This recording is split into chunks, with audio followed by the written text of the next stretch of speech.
The autumn breeze rustled through the quiet suburban streets of Arlington, Virginia, as a sleek black BMW pulled up to a local coffee shop. Behind the wheel sat Andrea Thompson, though few knew her real name or the weight of responsibility she carried on her shoulders.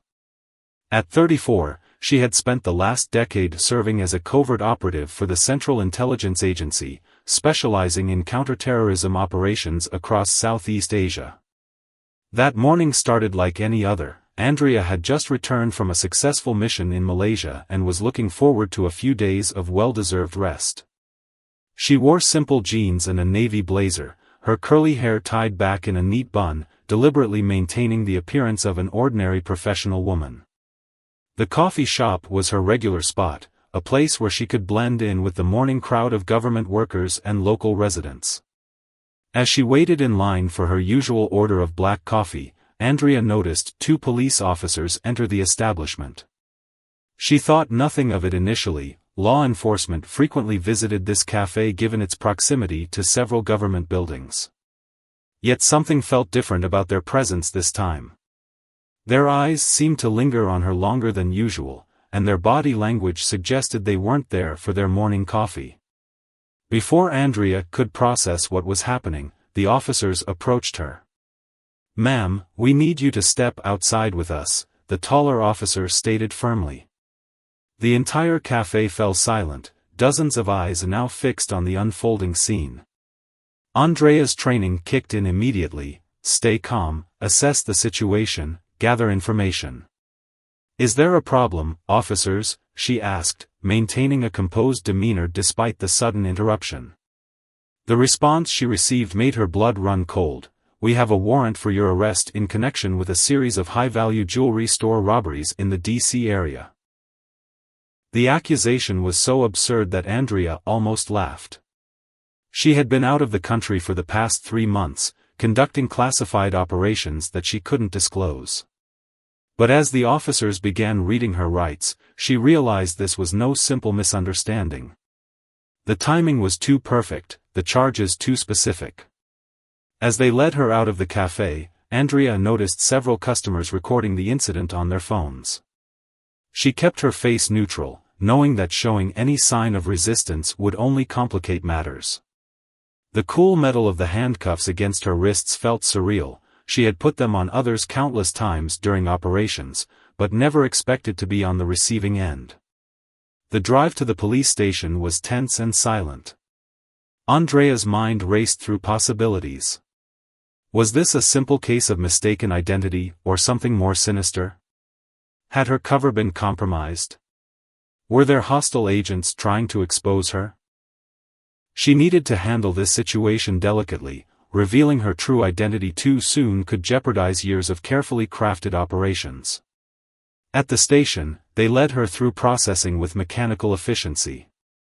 Fingerprints, photographs, preliminary questioning. Andrea provided only basic information, exercising her right to remain silent on substantive matters. The detective assigned to her case seemed convinced of her guilt, presenting grainy surveillance photos of someone who, admittedly, bore a striking resemblance to her.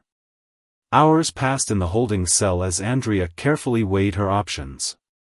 She could easily contact her CIA handlers and have this cleared up within minutes, but doing so would create an official record of her status, something the agency preferred to avoid.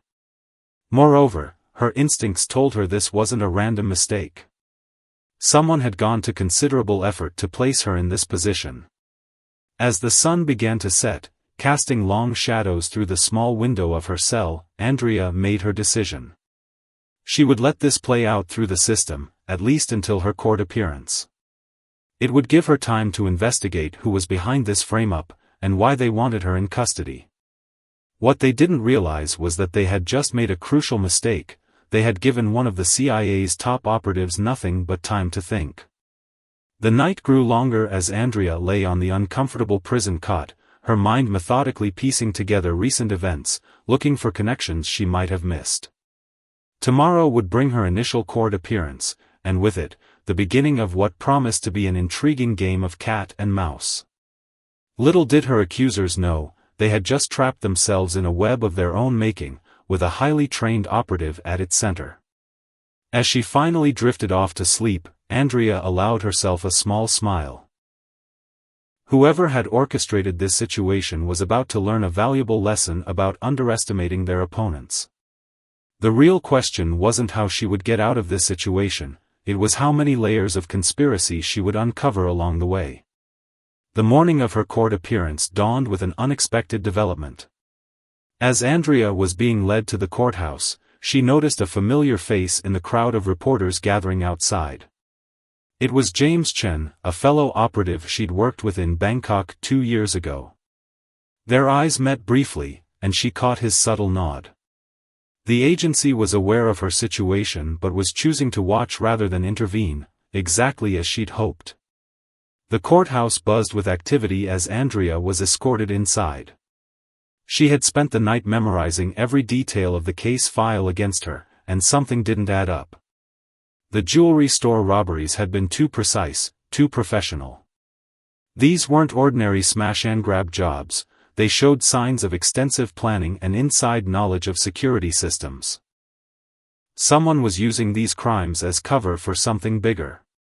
Her public defender, a young woman fresh out of law school named Rita Parker, appeared overwhelmed by the high-profile nature of the case. "They have surveillance footage from 3 different locations," Rita whispered as they waited in the courtroom. "And eyewitness testimonies. It's going to be tough too." Andrea cut her off with a gentle smile. "Just trust me on this one, Rita. When the judge asks for my plea, I have something special planned." Rita looked confused but nodded, clutching her files closer to her chest. The courtroom fell silent as Judge Howard Bennett entered. He was known for his no-nonsense approach and quick proceedings. As he settled into his chair, Andrea studied the gallery behind her. Among the usual crowd of reporters and curious onlookers, she spotted 3 individuals who seemed out of place. Their posture was too rigid, their attention too focused. They were professionals, but definitely not CIA, their positioning suggested military or private security background. "Case number 2547, Commonwealth vs. Thompson," the clerk announced. "Charges of grand larceny and conspiracy to commit theft, 4 counts." Judge Bennett peered over his glasses at Andrea. "How does the defendant plead?" This was the moment Andrea had been waiting for. She stood slowly, smoothing her orange jumpsuit with practiced composure. "Your Honor, before entering my plea, I need to present some credentials." She reached into her memory, pulling out the specific code phrases and protocol numbers she'd been trained to use in exactly this type of situation. "I am invoking National Security Provision 47 Alpha, she stated clearly. "Authorization Code Sierra Echo 94 Delta 2. I request immediate contact with Station Chief Harrison at Langley for verification." The courtroom erupted in whispers. Judge Bennett's eyes widened slightly, he'd heard that authorization code before. The 3 suspicious men in the gallery suddenly stood up, their hands moving instinctively toward their sides, but courthouse security was faster, ordering them to remain seated. The prosecutor, a seasoned veteran named Douglas Wright, rushed to the bench. "Your Honor, this is clearly a delay tactic. We have substantial evidence." "Mr. Wright," Judge Bennett interrupted, "I suggest you stay quiet for a moment." He pressed a button on his desk, speaking quietly to his clerk. Within minutes, 2 men in dark suits entered the courtroom through a side door. Andrea recognized one of them, Deputy Director Thompson, no relation, from the CIA's Domestic Operations Division. The next hour passed in a blur of activity. The courtroom was cleared, documents were verified, and Andrea watched with satisfaction as the pieces of her plan fell into place. The 3 men from the gallery were detained for questioning, and her public defender sat in stunned silence as Andrea's true identity was confirmed. But it wasn't until she was alone with Deputy Director Thompson that the real story emerged. Those jewelry store robberies weren't random, he informed her, sliding a file across the table. We've been tracking a group that's been using similar heists as cover for accessing underground fiber optic lines. They're tapping into secure government communications. Andrea flipped through the photos in the file. The same group that tried to frame me? We believe so. Your recent operation in Malaysia disrupted their Asian network. This was their attempt to take you off the board. He paused, studying her carefully. You could have called us immediately. Andrea smiled. And missed the chance to flush them out? The moment they tried to frame a CIA operative, they made their biggest mistake. Now we have 3 of their people in custody, and I'm willing to bet they'll lead us to the rest. As she changed back into her civilian clothes, Andrea couldn't help but feel a sense of satisfaction. What had started as a simple frame-up had evolved into something much more significant. The jewelry store robberies were just the tip of the iceberg. Beneath them lay a complex operation threatening national security. The charges against her were dropped, of course, but Andrea knew this was just the beginning. As she walked out of the courthouse, now flanked by fellow agents instead of police officers, she spotted James Chen waiting by a black SUV. Their real work was about to begin. The media would soon be spinning wild theories about what had happened in that courtroom, but the truth would remain classified. Sometimes, Andrea reflected, the best way to catch your enemies was to let them think they'd caught you first. As she slipped into the SUV, her mind was already racing with the next phase of the operation. The game wasn't over, it was just moving to a whole new level. The CIA's underground facility buzzed with activity as Andrea and James reviewed the intelligence gathered from the 3 suspects caught at the courthouse. Multiple screens displayed surveillance footage, financial records, and communication intercepts. The jewelry store robberies had been elaborate smokescreens, perfectly timed to coincide with unauthorized access to secure government communication lines. They've hit 6 major cities in the past 3 months, James explained, pulling up a map dotted with red markers. Each robbery coincided with a cybersecurity breach in government facilities. We just never made the connection until now. He glanced at Andrea with admiration. Getting yourself arrested might have been the best thing that could have happened to this investigation. Andrea studied the pattern of attacks, her mind racing. These aren't random targets, she observed, pointing to specific locations. Look at the timing, each robbery happened within a 5-mile radius of major military communication hubs. They're not just tapping into any government communications, they're specifically targeting defense networks. Deputy Director Thompson joined them, carrying a fresh cup of coffee. The interrogation of our 3 guests yielded some interesting results, he said, placing a new file on the desk. Their former military intelligence, discharged 3 years ago. Been working for a private security firm called Global Shield Solutions. Andrea's head snapped up at the mention of the company name. During her recent mission in Malaysia, she had encountered references to Global Shield Solutions in connection with several suspicious technology transfers. That can't be a coincidence, she muttered, quickly pulling up her files from the Malaysia operation. As she cross-referenced the data, a disturbing pattern emerged. Global Shield Solutions had been providing security consulting services to multiple defense contractors across Asia. They had access to sensitive information about military communication protocols and infrastructure. The jewelry store robberies weren't just covers for tapping into communication lines, they were gathering intelligence for something much bigger. We need to move fast, Andrea announced, standing up. These aren't just random data intercepts. They're mapping our entire military communication network.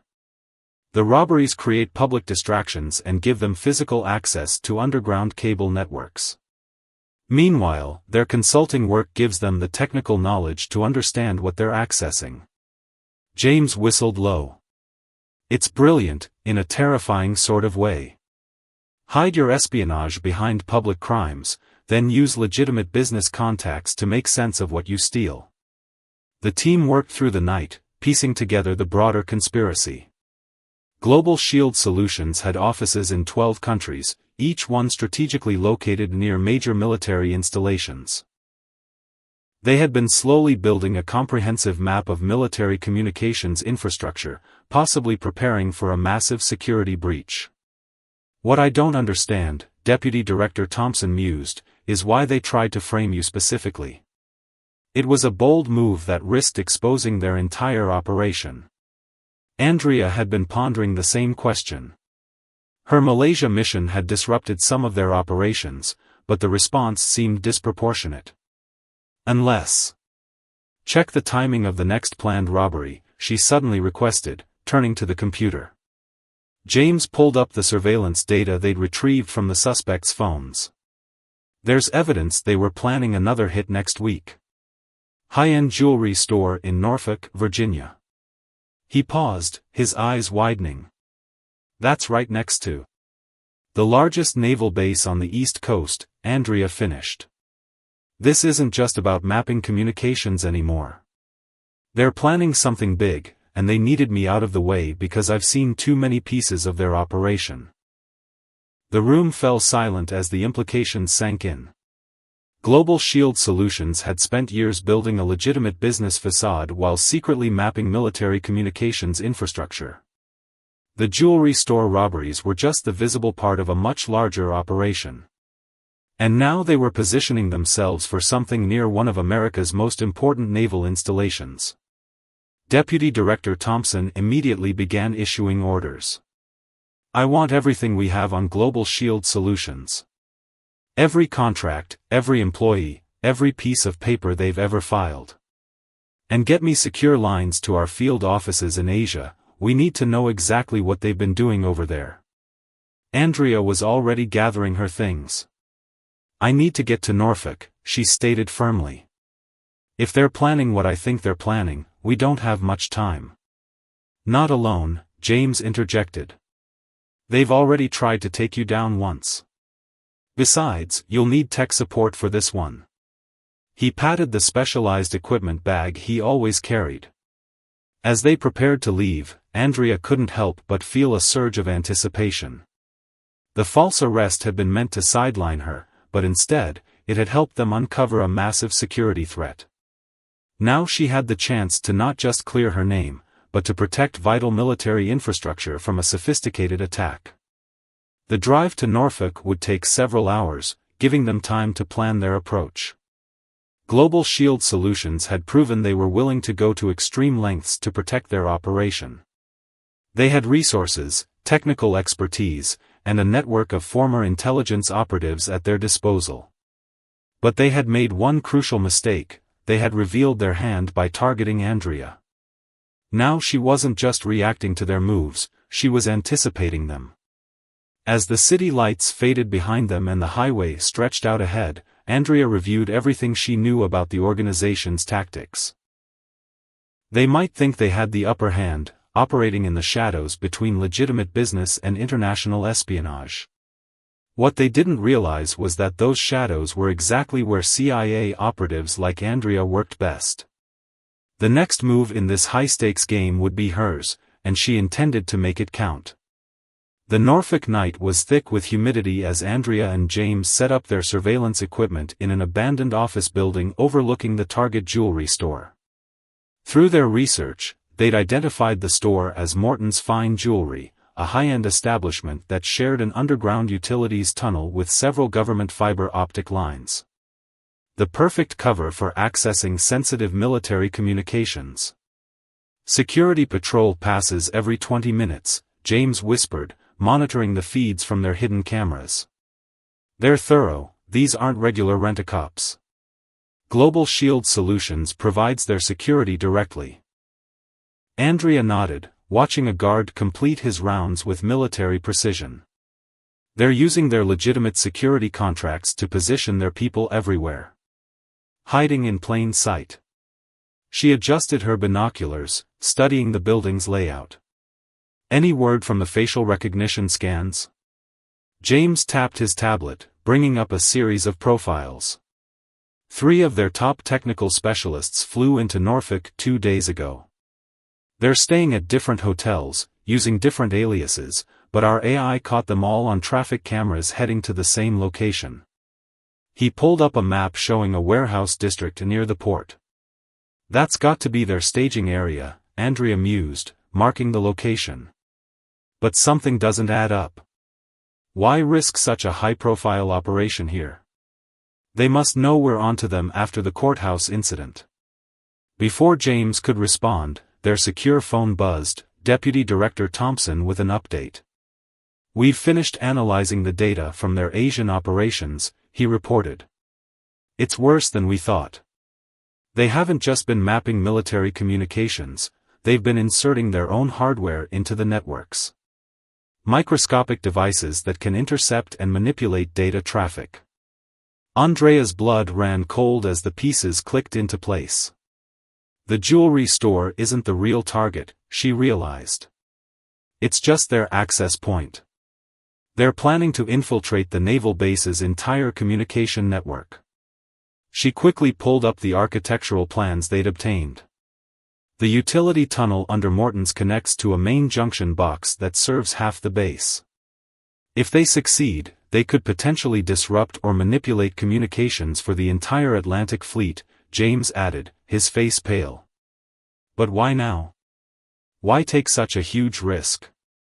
Another piece of the puzzle fell into place in Andrea's mind. "Check the naval deployment schedules," she instructed. James's fingers flew over the keyboard, pulling up the publicly available information about fleet movements. "There's a major multinational training exercise scheduled next week," he reported. 12 nations participating, including several key Asian allies. "That's their play," Andrea said grimly. "They're not just trying to spy on communications, they're positioning themselves to sabotage the entire exercise. Imagine the diplomatic fallout if sealed orders get mixed up, or if ships from different nations receive conflicting coordinates." They spent the next hour coordinating with Deputy Director Thompson, developing a plan to counter the threat. Simply stopping the jewelry store operation wouldn't be enough, they needed to expose the entire network and catch the key players in the act. "We've got movement," James suddenly announced, pointing to his screen. A delivery van had pulled up to the back of Morton's fine jewelry. 2 men in maintenance uniforms stepped out, carrying tool bags. Their faces matched 2 of the technical specialists they'd identified earlier. "They're starting early," Andrea observed, checking her watch. It was just past midnight. "They must have realized we're getting close." She reached for her tactical gear, but James grabbed her arm. "Wait," he said, pointing to another feed. 3 more vans had appeared, approaching from different directions. "This isn't their infiltration team, this is their cleanup crew. They're not here to plant devices, they're here to remove evidence." Andrea quickly reassessed the situation. Global Shield Solutions was cutting their losses, trying to erase all traces of their operation before it could be exposed. But they had to know that simply abandoning the Norfolk operation wouldn't stop the investigation. Unless. "Check their other locations," she ordered. "Right now." James made a flurry of calls while Andrea watched the growing activity below. Within minutes, they had their answer. Similar teams were moving simultaneously at Global Shield locations across 3 continents. "It's a total blackout," James reported. "They're shutting down everything, burning files, removing hardware. This isn't just a strategic retreat, they're going dark completely." Andrea's mind raced through the implications. A company like Global Shield Solutions couldn't just disappear, they had too many legitimate contracts, too many employees, too much infrastructure. Unless that had been part of the plan all along, build up a legitimate business empire specifically so its sudden collapse would create enough chaos to cover their tracks. "We can't let them destroy the evidence," she decided, checking her weapon. "But more importantly, we can't let them get away with those devices. If they succeed in removing them from military networks without anyone knowing they were there, they could activate them at any time," James finished. "Create communications chaos whenever they want." Andrea moved toward the door, her decision made. Call for backup, but make sure they know to approach with full electronic countermeasures in place. We have no idea what kind of failsafes these devices might have. James nodded, already coordinating with their support teams.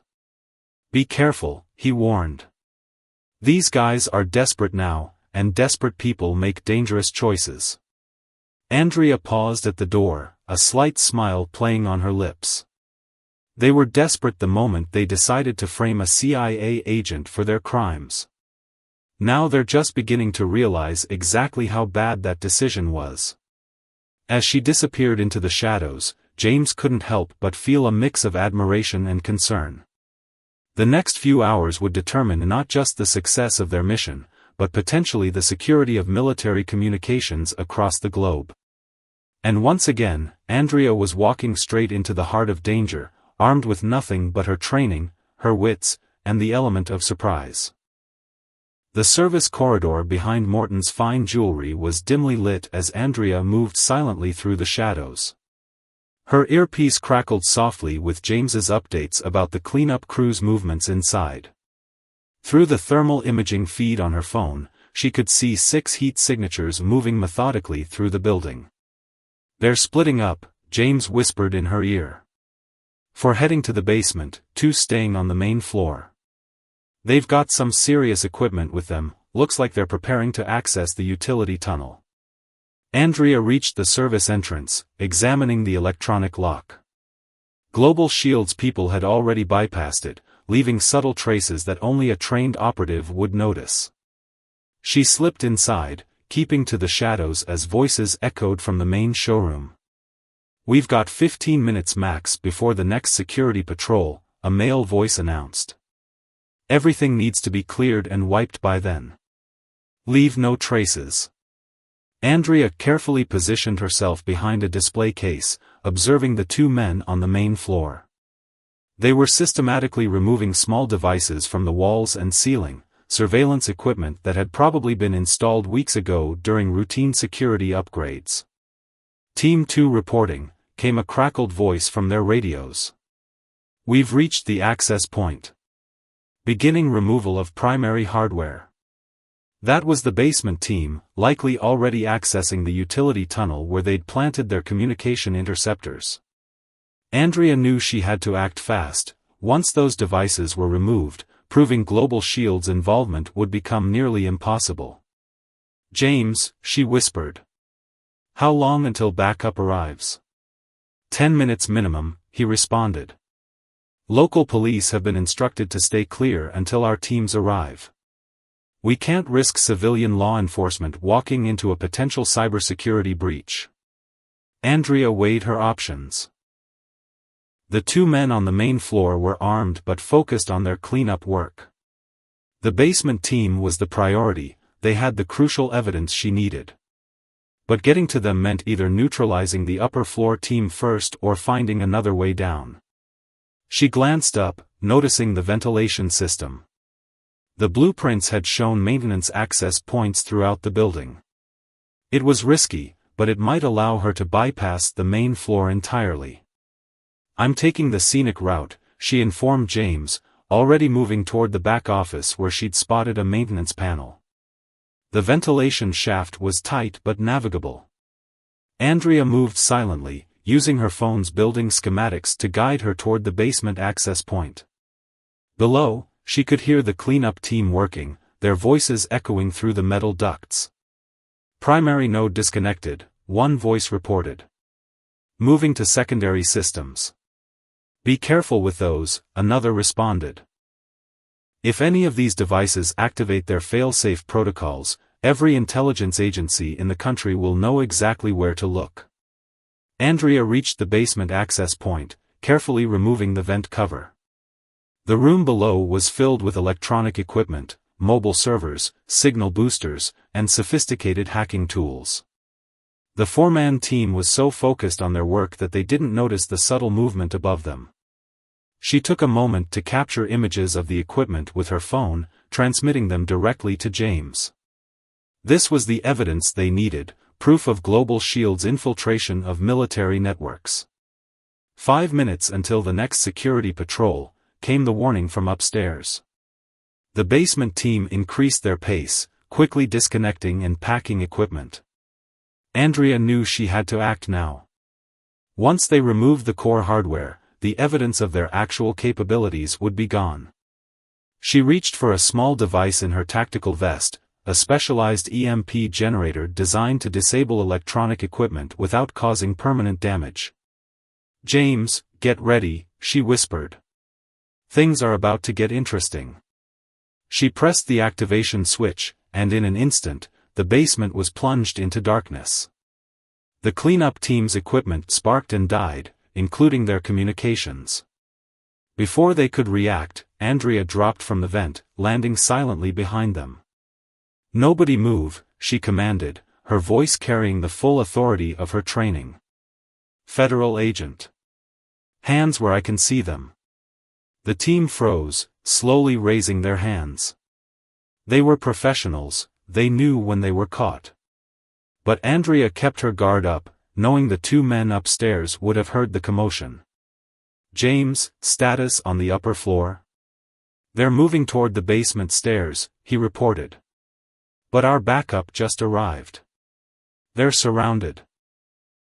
Andrea allowed herself a small smile as she heard the commotion from above, the sound of CIA tactical teams securing the building. The cleanup crew had walked right into their trap, carrying all the evidence needed to expose Global Shield's operation. "You know," she addressed her prisoners, "when you tried to frame me for those robberies, you really should have done better research. CIA operatives tend to be a bit more resourceful than your average target." One of the men, clearly a senior member of the team, looked at her with a mix of resignation and respect. "We knew it was a risk," he admitted. "But we didn't expect you to turn it into an opportunity to expose the entire operation."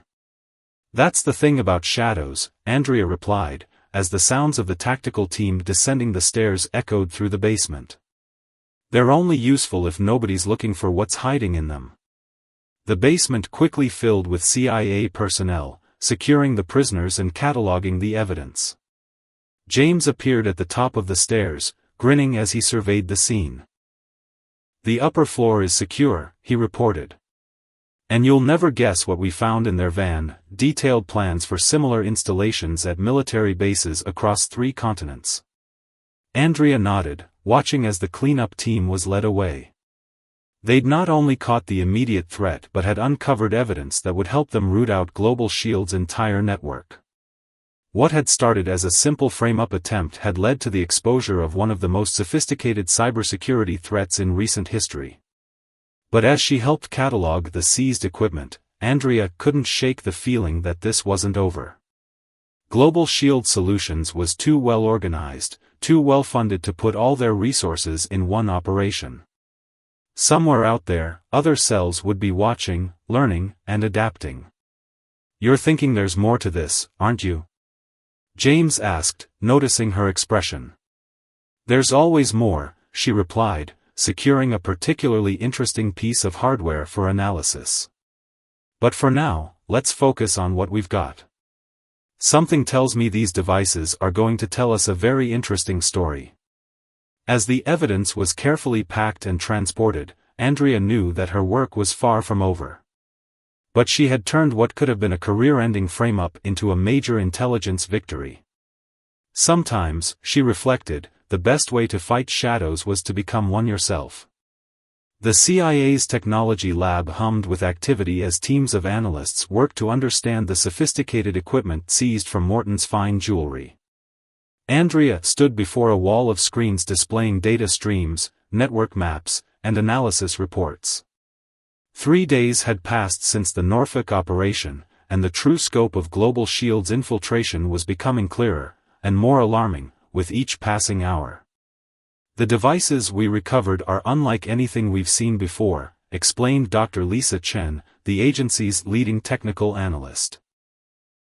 She manipulated a 3D model on the main screen, highlighting various components. "They're designed to be virtually undetectable once installed. They can tap into any digital communication network and create false data streams that look completely legitimate. James whistled low, leaning closer to examine the display. Perfect for disrupting military operations. Wrong coordinates, altered orders, miscommunications, and nobody would know the data was compromised until it was too late. That's not even the worst part, Dr. Chen continued, pulling up another screen. We've found signs of similar devices in military installations across Europe and Asia. Some have been in place for months, maybe years. Global Shield wasn't just planning to disrupt one naval exercise, they were creating a worldwide network of sleeper devices. Andrea processed this information, her mind racing through the implications. They could have triggered chaos on a global scale. Military units receiving conflicting orders, missile defense systems getting false readings, secure communications being redirected. She paused, a troubling thought forming. But why go to all this trouble just to disrupt military operations? There has to be more to it. Deputy Director Thompson entered the lab, carrying a fresh stack of reports. We think we've found the missing piece, he announced, distributing tablets to the team. Our analysts have been tracking financial patterns linked to Global Shield solutions. They weren't just a security company, they were part of a much larger organization. The tablets displayed a complex web of shell companies, hidden transactions, and front organizations. At the center was a name that made Andrea's blood run cold, Phoenix Horizon International. Phoenix Horizon? James looked up, shocked. The private military contractor? They're one of the largest security providers in the world. They handle everything from embassy protection to maritime security. And they're positioned to profit enormously from any breakdown in military cooperation between Western nations, Andrea added, the pieces falling into place. Create chaos in military communications, erode trust between allies, and suddenly private security services become much more attractive. Dr. Chen pulled up another screen, showing a map of Phoenix Horizon's global operations. They've been expanding aggressively in regions where military cooperation is already strained. Global Shield was just one part of their strategy: create the problem, then sell the solution. Andrea studied the map, noting how Phoenix Horizon's expansion patterns aligned perfectly with the locations of Global Shield's communication infiltration devices. They weren't just planning to disrupt one naval exercise, she realized. They were laying the groundwork for something much bigger. A long-term strategy to undermine military alliances and replace them with private security networks. That they would control, Deputy Director Thompson finished. Making them indispensable to international security while giving them unprecedented access to military and intelligence operations worldwide. The room fell silent as the magnitude of the conspiracy sank in. What had started as an investigation into jewelry store robberies had led them to uncover a plot that threatened to reshape the global security landscape. We've started quietly removing the devices, Dr. Chen reported, but we have to move carefully. If Phoenix Horizon realizes we're onto them, they might trigger the ones we haven't found yet. And we still don't have enough evidence to move against Phoenix Horizon directly, James added. Everything we found connects to Global Shield solutions, but proving the parent company's involvement is another matter. Andrea turned to Deputy Director Thompson. What about the team we captured in Norfolk? Have they talked? They're professional contractors, he replied, shaking his head. They know how to keep quiet. And technically, everything Global Shield did was through legitimate security contracts. They covered their tracks well. Andrea walked to the window, looking out over the Langley campus as she considered their options. Phoenix Horizon had spent years building this network, carefully positioning their pieces for a master plan that would have given them unprecedented power.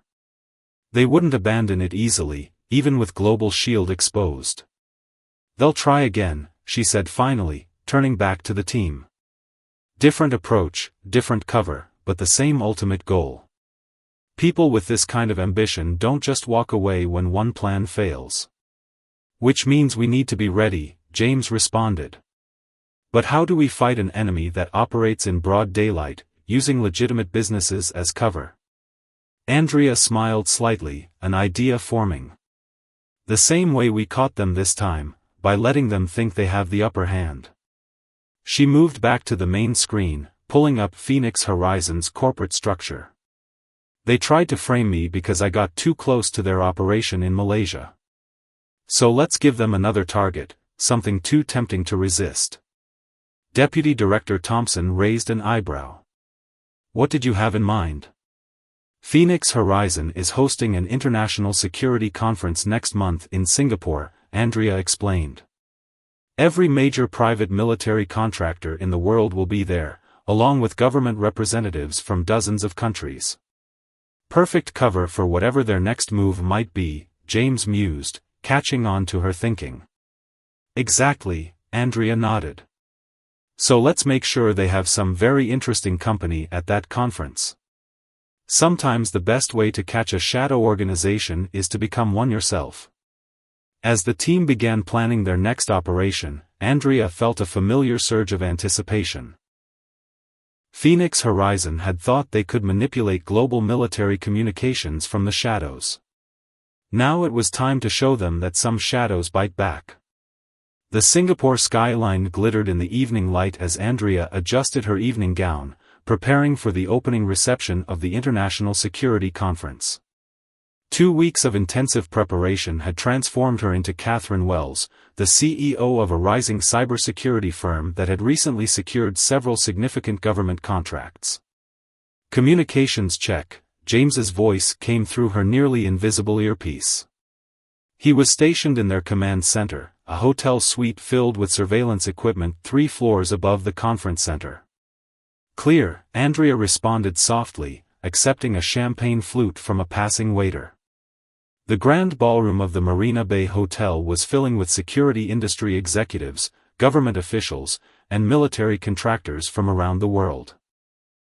Somewhere among them were the true leaders of Phoenix Horizon, the people who had orchestrated the Global Shield operation. Target spotted, came another voice, Agent Rebecca Wong, part of their surveillance team. Alexander Kane, Phoenix Horizon CEO, just entered through the main doors. 2 security details with him. Andrea casually turned, getting her first look at the man behind the conspiracy. Alexander Kane was tall and distinguished-looking, with silver hair and an expensive suit. He moved through the crowd with the confidence of someone used to commanding attention, stopping frequently to shake hands and exchange pleasantries. Facial recognition is tracking 5 other Phoenix Horizon executives in the room, James reported. Including their chief of technology, Dr. Victor Rossi. He's the one who would have overseen the development of those communication infiltration devices. Andrea had spent days memorizing their faces and backgrounds. Dr. Rossi particularly interested her. His academic papers on network security had been brilliant, if you knew how to read between the lines. He'd basically published the theoretical framework for Phoenix Horizon's infiltration technology in plain sight, disguised as cybersecurity research. Catherine Wells, a voice came from behind her. Andrea turned to find Alexander Kane himself, offering his hand. I've heard interesting things about your company's recent innovations. Mr. Kane, Andrea smiled, shaking his hand. I'm flattered you've heard of us. We're still quite small compared to Phoenix Horizon. Small can be advantageous, he replied smoothly. More agile, less bureaucracy. I've reviewed some of your patent applications. Your approach to network security is intriguing. The patents were part of their cover story, carefully crafted documents that hinted at technology similar to what Phoenix Horizon had developed, but with crucial differences that would catch their attention. The bait had been set. You're too kind, Andrea responded modestly. Though I admit, recent events have made network security more challenging.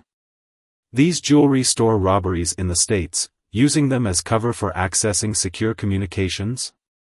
Quite sophisticated. A flicker of something, interest? Concern? Crossed Kane's face before his smooth smile returned.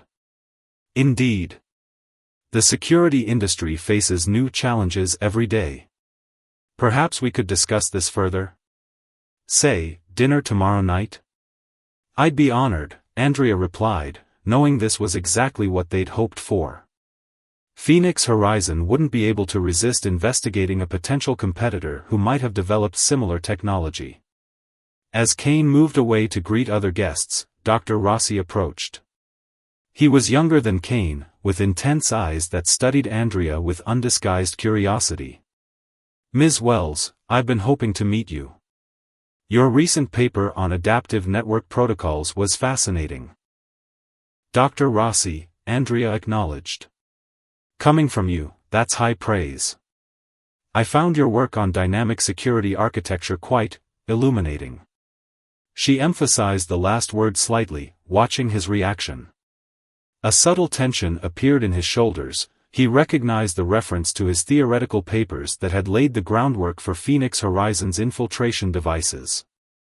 Perhaps we could compare notes sometime, he suggested carefully.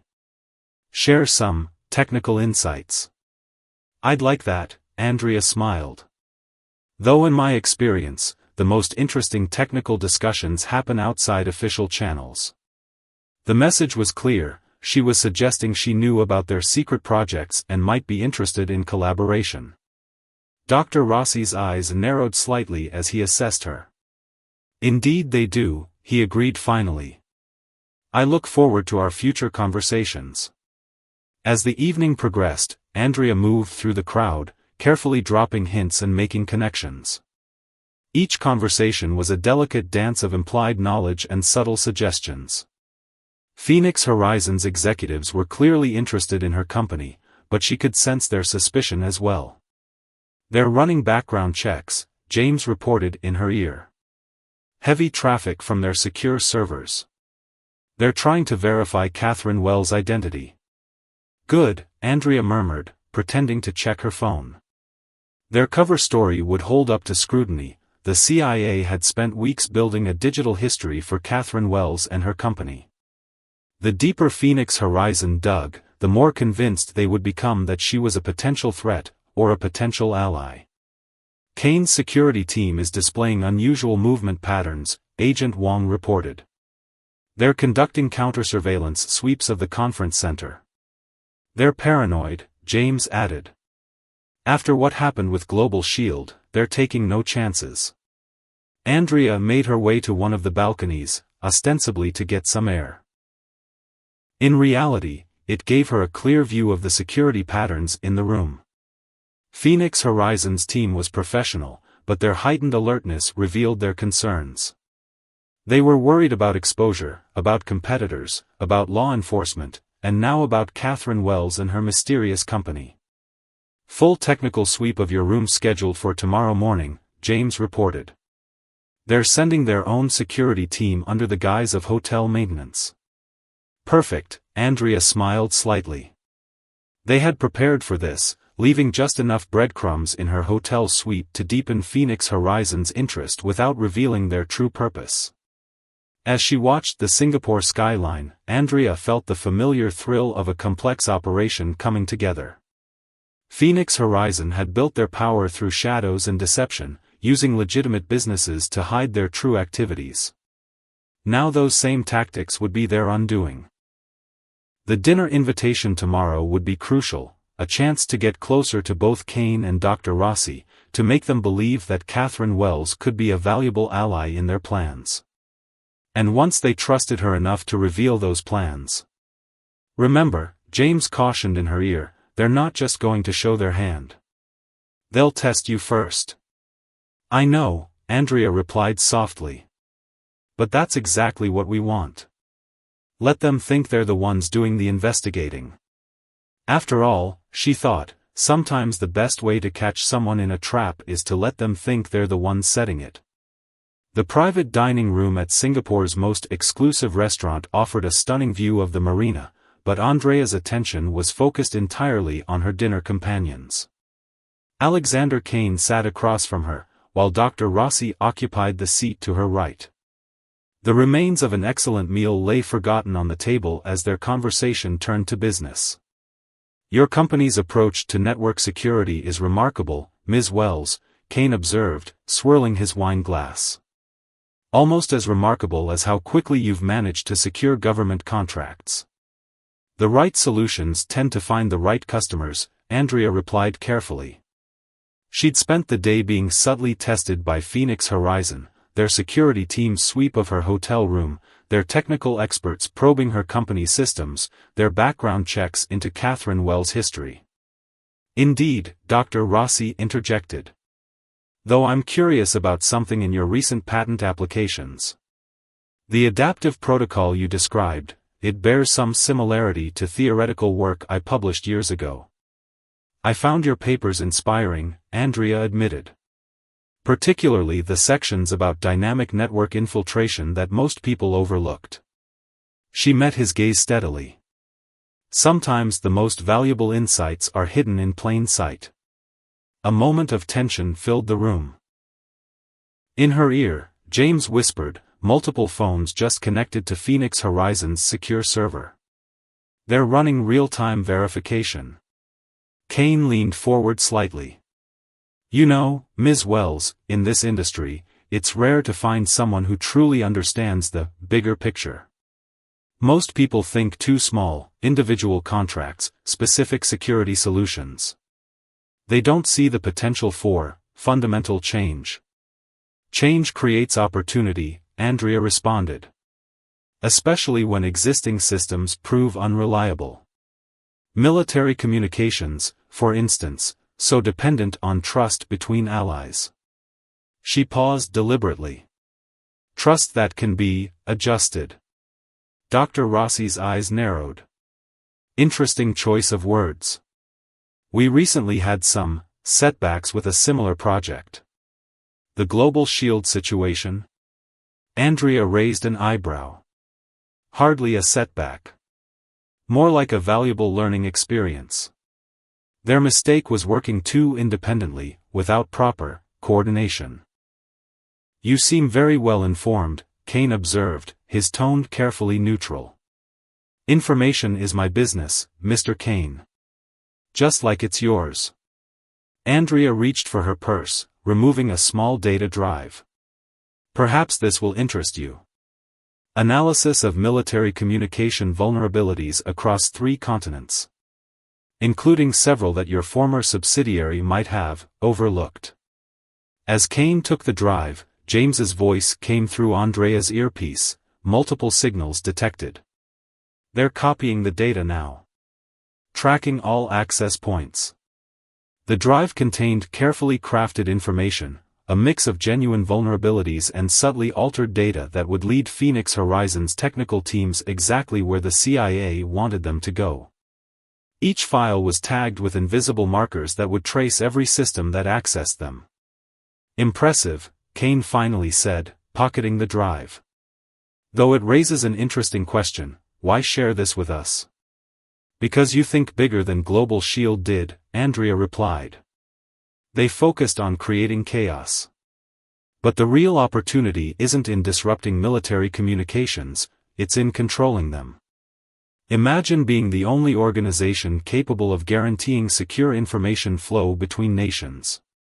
Dr. Rossi leaned forward, intrigued. You're suggesting a partnership? I'm suggesting an evolution, Andrea corrected. Global Shield's technology was brilliant but limited. Combine it with my company's innovations, and we could do more than just infiltrate military networks. We could become the backbone of global military communications. Bold vision, Kane smiled. But practical implementation would require significant resources. Infrastructure, access points, political connections. All of which Phoenix Horizon has already established, Andrea finished. Global Shield laid the groundwork. Now it's time to build something bigger. In her ear, James reported, they're accessing the files. Multiple secure facilities coming online. We're tracking them all. Perhaps, Kane said carefully, we should continue this discussion somewhere more private. My corporate suite has better security for technical demonstrations. An excellent idea, Andrea agreed, standing. This was the crucial moment. Phoenix Horizon was about to show their hand, thinking they were drawing her into their operation. The elevator ride to Phoenix Horizon's conference suite was silent, tense with anticipation. As they entered, Andrea noted the enhanced security measures, the signal jammers, the surveillance equipment. They were taking no chances with this meeting. Now then, Kane began, activating a secure display system. Let's discuss specifics. Our technical teams have already begun analyzing your data, and the applications are intriguing. The screens came alive with network diagrams, security protocols, and implementation strategies.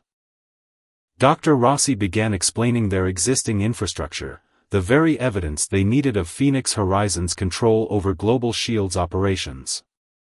Remarkable setup, Andrea commented, watching as more and more of their system was revealed. The integration of Global Shield's technology with your existing networks is particularly elegant. Yes, Dr. Rossi agreed proudly. We've spent years developing. Wait. He stopped suddenly, his eyes widening as he looked at one of the security monitors. The data tags. There. Active, Andrea finished, dropping her Catherine Wells persona. And broadcasting to every intelligence agency in the region. Thank you for the comprehensive demonstration of your illegal network infiltration system. The room erupted into action. Security teams burst through the doors, but they weren't Phoenix Horizons. CIA, Interpol, and Singapore's security services moved with practiced efficiency, securing the room and its occupants. Catherine Wells, Kane said bitterly as handcuffs were applied. I should have known it was too perfect. Andrea Thompson, actually, she corrected. The same CIA agent your people tried to frame for those jewelry store robberies. Not your best decision. The servers, Dr. Rossi shouted. Wipe everything. Already blocked, James announced, walking in with a team of technical experts. We've been monitoring every system that accessed that drive. Your entire network is locked down, including all those military communication infiltration devices you had installed globally. As Phoenix Horizon's leadership was led away, Deputy Director Thompson entered the room. Well done, he told Andrea. Their entire operation exposed, with enough evidence to shut them down permanently. Andrea nodded, watching as teams of analysts began documenting and dismantling Phoenix Horizon's command center. What had started with a simple frame-up attempt had led to the exposure of one of the most sophisticated corporate espionage operations in history. You know, James commented, joining her at the window overlooking Singapore's glittering skyline, they really should have done better research before trying to frame you. Andrea smiled. Their mistake was thinking they were the only ones who knew how to work in the shadows. Sometimes the best way to catch someone in their own game is to play it better than they do. As the sun rose over Singapore, casting new light on the city below, Andrea reflected on the journey that had brought her here. From a false arrest in a coffee shop to dismantling a global conspiracy, it was all about understanding how to turn your opponent's strengths into weaknesses. Ready to head home? James asked, indicating the waiting helicopter.